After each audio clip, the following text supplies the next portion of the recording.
Greetings, friends. For 3 days in a row now, Ukraine has been attacking the so-called Russian Federation with drones. Russian propagandists dislike this so much that they're getting tired of the war. A massive raid of enemy drones on Russian territory continues. It's already the second day, I think, if not the third. Honestly, I've already lost count of them. Only when the war comes to the territory of the so-called Russian Federation itself do Russians start to realize that maybe, just maybe, war is actually a bad thing. Russians are starting to dislike the special military operation. It's not very cool. We don't like it. We really don't like it. We've been sitting in the basement all week. And while this Russian woman was sitting in the basement, Vladimir Putin was holding yet another meeting where he talked about how dire the situation is now in the Russian border regions. Let me repeat. We're talking about the Kursk region, the Bryansk region, and the Belgorod region, which have also suffered and are being shelled. They have suffered, as Vladimir Putin stated, but apparently he wants Russian regions to suffer even more because once again the old mentally ill degenerate has announced some kind of buffer zone. He already said that a decision had been made to create the necessary security buffer zone along the border. Our armed forces are currently carrying out this important task. Active and diligent work is presently underway with continuous effort. Such a statement from Vladimir Putin once again proves that the so-called Russian Federation does not intend to end the Russian-Ukrainian war. And we must respond. We must help our military create a buffer zone on the territory of the so-called Russia itself. And for that, chip in 2 hryvnias each to the current Russoris fund. All the details, as always, are in the description of this video. And to make sure you don't miss any important new episodes, subscribe to my channel. So our song is both good and new. When Vladimir Putin has nothing to tell the Russians, he starts threatening to create a sanitary zone on the territory of Ukraine. He made such statements, for example, back in 2023. And if this continues, then we will apparently have to consider, and I say this very carefully, creating some kind of sanitary zone on the territory of Ukraine. If this continues, we will be forced to create a security zone, a sanitary zone. These are the kinds of statements he made on the eve of the Russian offensive in the Kharkiv region.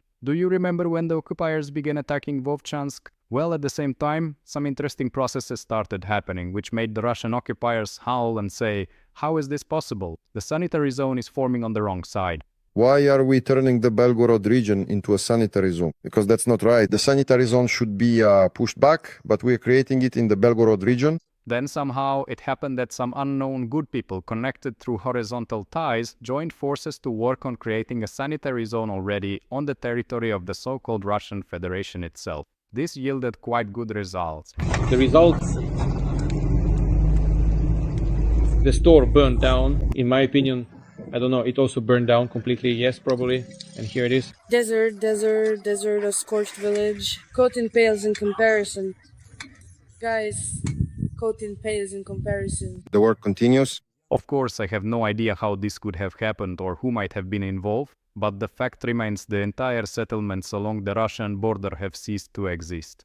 Other Russians on the Russian border have become so tired of the war that they decided to declare the creation of the Belgorod People's Republic. In short, friends, Vladimir Putin promised Russians a sanitary zone and they got one. There's just one catch. Sveta is gone. Half an hour later, another one hit, destroying another substation. I never thought we would be so unwanted in our own country. Everyone asks, what do you want? I say, take us back to Russia. We are not just in a gray zone, we are nowhere at all. Nobody needs us. The drones keep coming and coming and coming, and they go wherever they want. This is the sanitary zone, the designated sanitary zone for all personnel. What could Vladimir Putin's statement mean right now, besides just trying to appeal to Russians? This means that the Russian occupiers will continue trying to advance, particularly in the Kharkiv and Sumy regions. There is nothing new about this, and right now we need to do everything we can to increase support for the Ukrainian army, so that the sanitary zone on the territory of so-called Russia expands, so that Russian equipment and the occupiers themselves are destroyed before they even reach the front line, so that Russians themselves feel what war is like, the war they have brought to Ukrainians.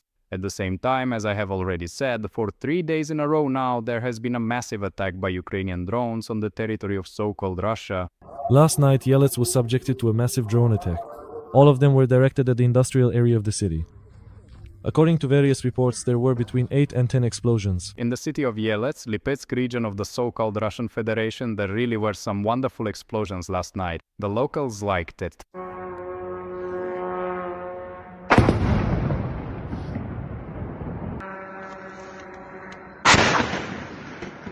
Lights out.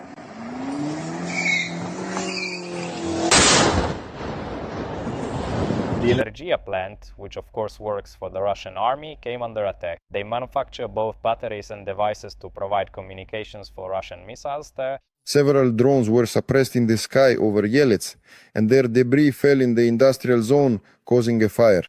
People had to be evacuated from there. Things were quite lively yesterday in Moscow and the Moscow region as well. There, the Russians had their internet shut off and set up temporary checkpoints in connection with the drone attack.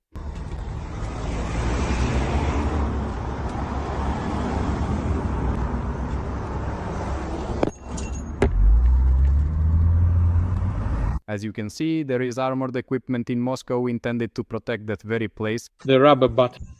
of Vladimir Putin. But at the front, the Russians don't have enough armored vehicles, so they keep going on assaults in old vans and Jagulis. Still, the heightened security measures didn't help the Russians in the Moscow region because something did end up hitting there. There it clearly goes. The strike hit one of the pavilions in the Patriot Park, which is under the jurisdiction of the Ministry of War of the so-called Russian Federation. And this is a place personally favored by Vladimir Putin. They often hold exhibitions of weapons and military equipment there.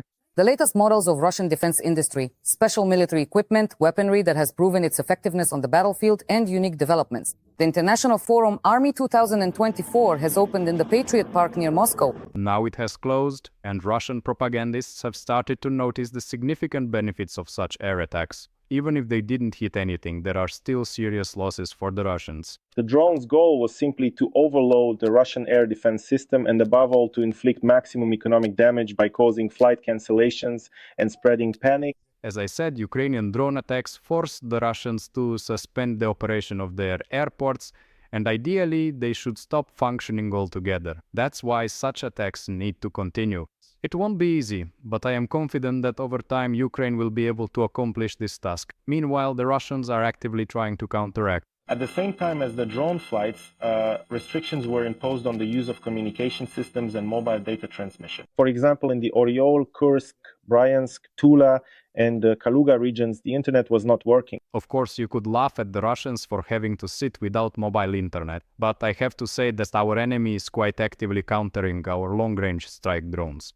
And we do have things to learn from our enemy because, for example, they are already using Shaheds that can transmit video and in certain cases allow Russians to remotely control these Shaheds during strikes on Ukrainian territory. Russian Shaheds have Ukrainian SIM cards on board and connect to the Ukrainian mobile network, and this really helps our enemy. And we are not applying any restrictions. We continue to sell SIM cards even without passports. Even though we are facing a full-scale Russian invasion, and at least during martial law, it would be worth introducing additional restrictions. The enemy uses our mobile infrastructure to better attack Ukraine, and we are not counteracting this in any way. And the Russians are countering our long-range drones very actively and unfortunately sometimes quite effectively. The Russians are producing more and more Shahids, they're getting smarter, and not actively countering them in this situation is simply a crime. But we need to counteract comprehensively, we need to involve helicopter aviation and that is being involved, and we also need to develop our drone component. There have already been the first Russian Shahids shot down with the help of FPVs, and not only that, but we won't go into detail about this here. And now I have to report that we still have a significant shortage of Ruzorizes. We have requests from units for more than 4,000 FPVs. This is a huge amount of money. And I am asking for your help. Every hryvnia matters, any donation, because small donations are a great force. And thanks to you, over the past day, our soldiers have received another 350 new FPVs. This is Rubak from the 56th Motorized Infantry Brigade, checking in. We want to thank the Sternenko community, everyone who joins the fundraisers, donates, shares, for providing us with drones for the glorious Rusorizes. Every Ukrainian drone will meet its good Russian. Direct delivery from the Kotinyata unit. Together to victory!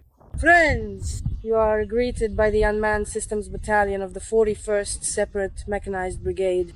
We would like to express our gratitude to the Sternenko community for 50 high-tech Rusorezi that will help us destroy the enemy, and we also wish Mr. Sternenko a speedy recovery. Glory to Ukraine. Glory to the heroes. We thank the Sternenko Foundation and the company Diki Sheshny for providing 30 vehicles. Glory to Ukraine. We, the soldiers of the 95th Separate Air Assault Brigade, express our gratitude to the Sternenko community for providing us with 30 digital night FPV interceptors and batteries for them, which will help us effectively carry out our missions and make our Ukrainian skies clear of Russian reconnaissance UAVs. Glory to Ukraine. Glory to the heroes. Wishing you good health. The Greece unit of the 27th Rocket Artillery Brigade is on the line. We express our gratitude to Serhiy Sternenko and his powerful community for providing us with another 20 FPV drones, Wild Hornets. Donate and support the defense forces of Ukraine. Glory to the nation. And that to the enemies, but remember that will not come to the enemies on its own. To make sure they perish, support the security and defense forces of Ukraine.